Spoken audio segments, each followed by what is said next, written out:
What's up? It's Robert from Existence First. It's been a while since one of these deep talks on mortality, but I think it's the right time. So yesterday I was watching this video course from the famous entrepreneur, very successful entrepreneur, Tai Lopez, and he quoted Sitting Bull, who was the famous American Indian, saying that before he went into battle, he would say, "Today is a good day to die. Today is a good day to die." Now I would stop and ask yourself if by hearing that, just part of you gets a little bit uncomfortable, right? Ask if part of you just gets slightly uncomfortable hearing that today's a good day to die. I would venture that, or venture to say that probably a part of you does.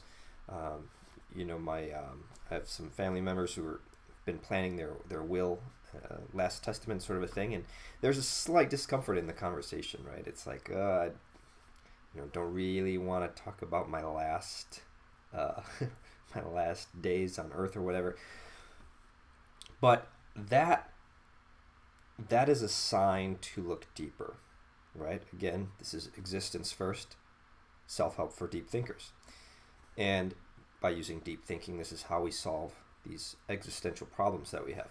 So if there's this little discomfort, now we have to explore that. And to quote a very wise man, Arash D. Bazar, anytime something on the outside causes an upset on the inside, we have to explore that. That potential weakness on the inside. So let's explore it. Okay. Last night I was watching the movie Troy with Brad Pitt, which I think came out a number of years ago, but it's about these big battles around like ancient Greece or something, and there's a lot of deaths, right? Like a lot of deaths, and I realized, like, whoa, like here in 2020, the United States were not really. There's certainly no wars. We're not being attacked like the way that the Mycenaeans were attacking Troy or whatever. Trying to, sneak inside the city walls or whatever. But we still deal with attacks here and there. We dealt with 9/11, and there's certainly we're certainly dealing with the same theme, right? The same theme is mortality, okay? And that is highlighted perhaps no better or no stronger than in this last coronavirus scare, right? Where, of course, a piece of that is just this simple, obvious reaction of people are scared because they don't want to die, right? They don't want to get sick, and right. But that's on the surface. If you look a layer deeper, what is the existential piece of this, and what has this whole coronavirus thing revealed about our level of acceptance of death, or our level of non-acceptance of death, right? Has it really revealed that we're deep down we're actually not okay with death? And to extend on that, George Floyd, right?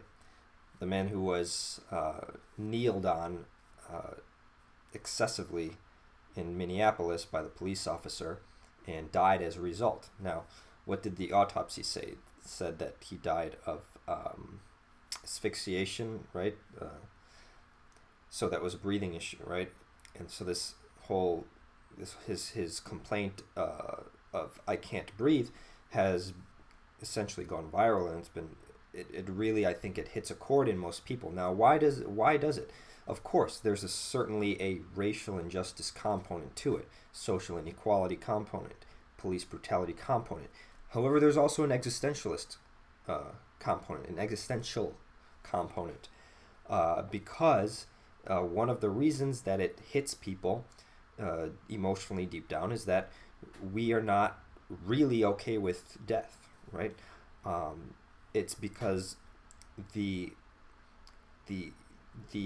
idea of not being able to breathe is everybody's deepest fear, right? So that's one way to look at this, is that I can't breathe is everyone's greatest fear. And if you think about it, Again, we're just going deeper and deeper. Why was coronavirus a problem? It was a problem because it causes COVID. What is COVID? COVID is a respiratory syndrome or impairment, right?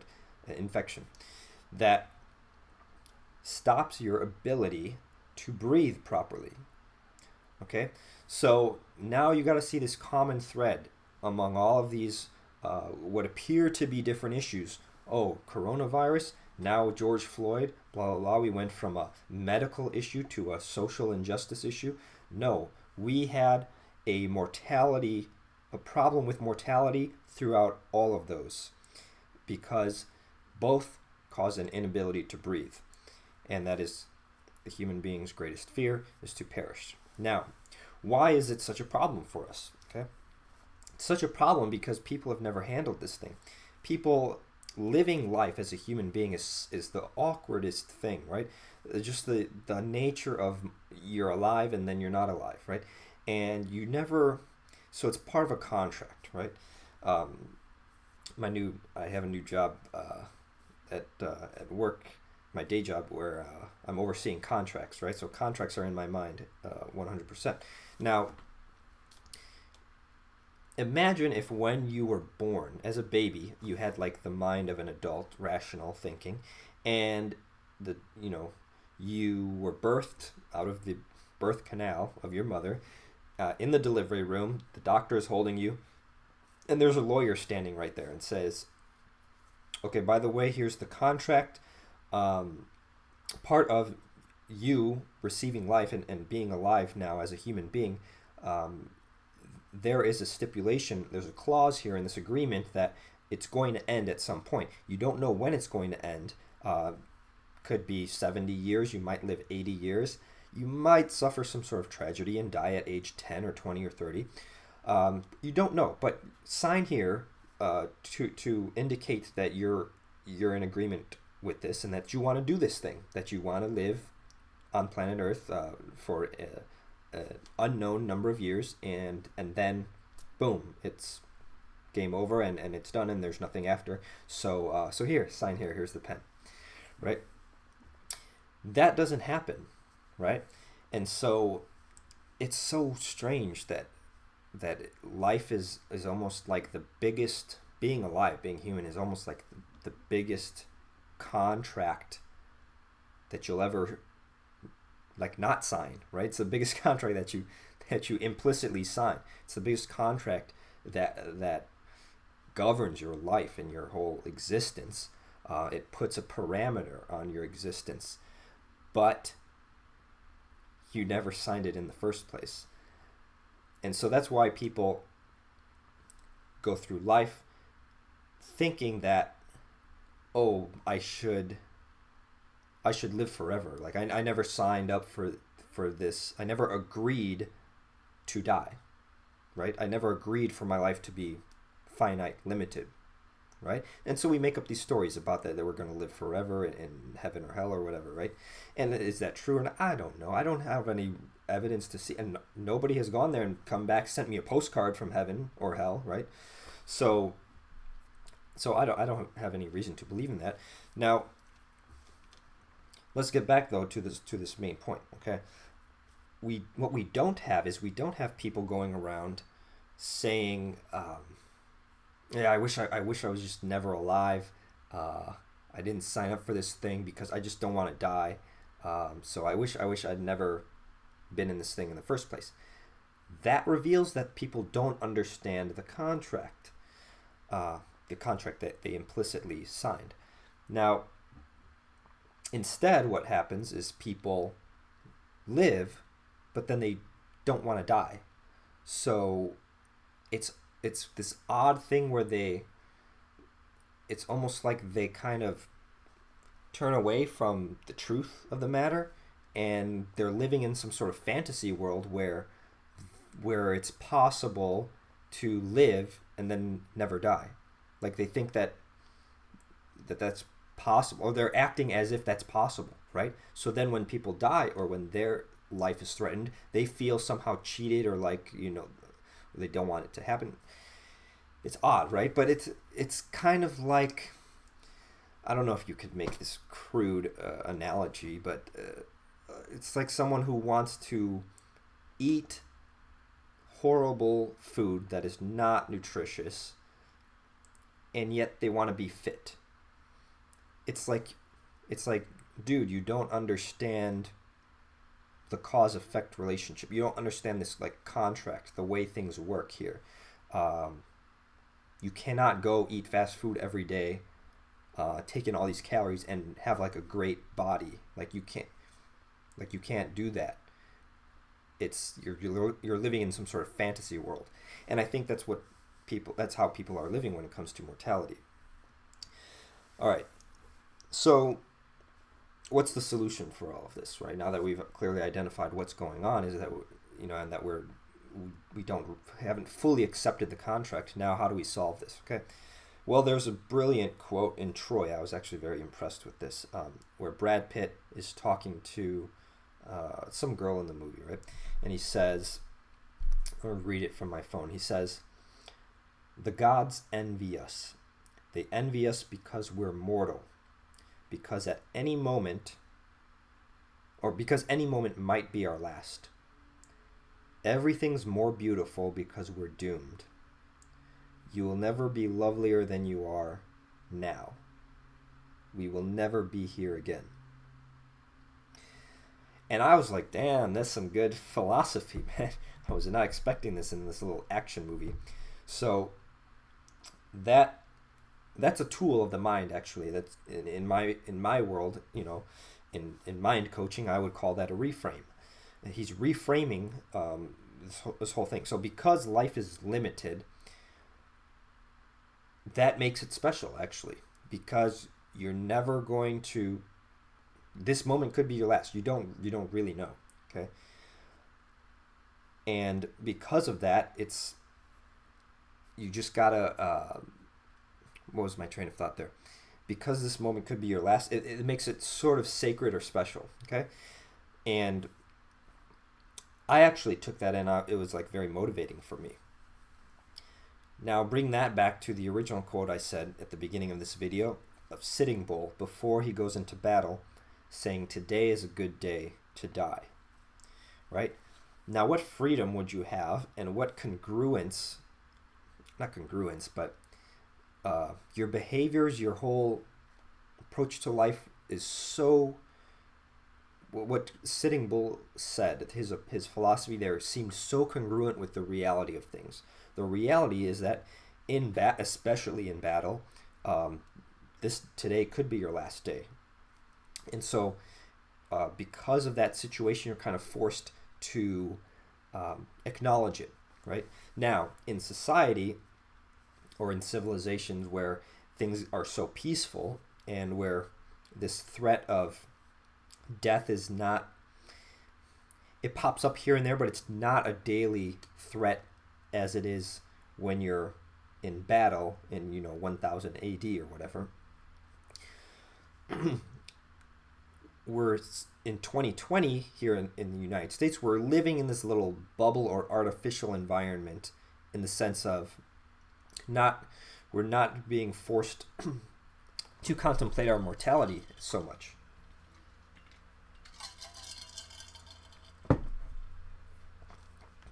Except in times when coronavirus is sweeping across the world, or at times when we see what could be a very innocent man being killed by a police officer, and that video being shown, like going viral, essentially being seen by everybody. It's at those times that this threat of death and mortality pops its head up from the other room, so to speak, and we're we thought we put you in the closet, or we forgot about you, and now mortality, boom, pops up again and goes boo, and we're right. And so that's what everybody is, because we've never handled this thing. We've just shoved it into the closet, and it hasn't been a consistent piece of our reality. But that just speaks to how the environment plays a role, right, in our philosophy of the world. Okay, So let's wrap this up with the big takeaway, right? So there's another quote from Troy.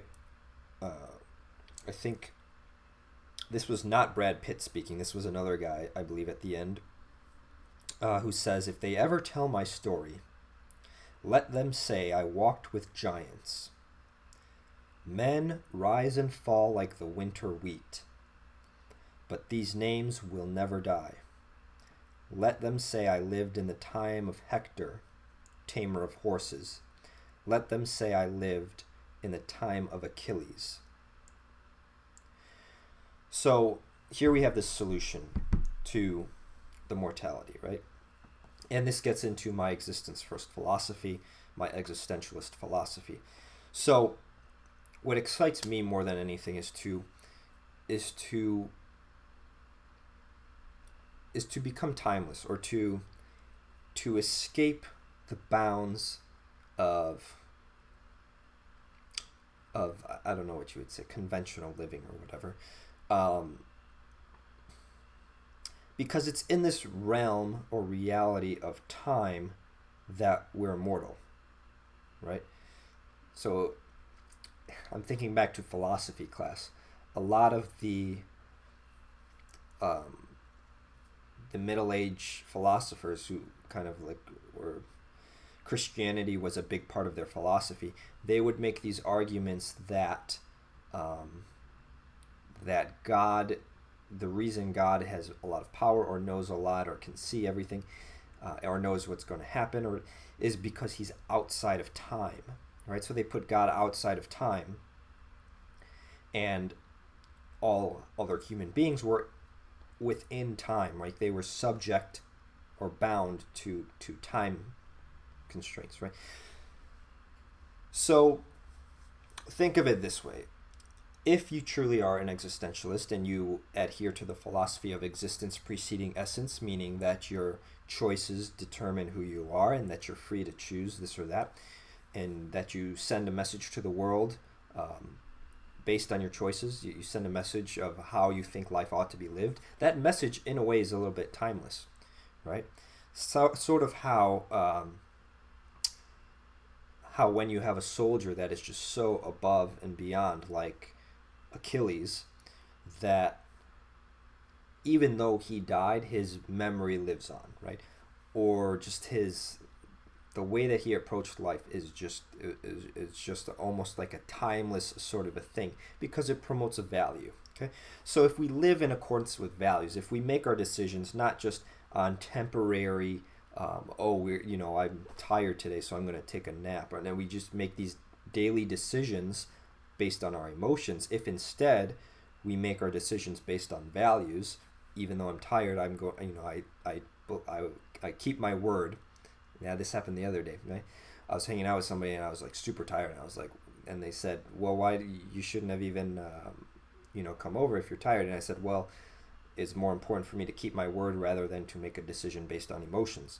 So if you decide based on your values, then boom, in my mind, you ratchet up to a higher level, and you're transcending time, because you're then, boom, you're sending these messages, these vibrations into the universe. This is my value. This is my integrity. This is what I stand for, and by acting in ways like that, we rise. Okay, so I guess the lesson today is transcendence, right? This is how we transcend. This is how we become more God-like, right? Because if so-called God is outside of time, how about you and I get outside of time? How about we live in ways that are just so enlightened, or so well informed, so aware, so conscious, so spiritual, that we're essentially living outside of time. Okay, that's the solution to mortality, I guess. All right, think deeply and put your existence first.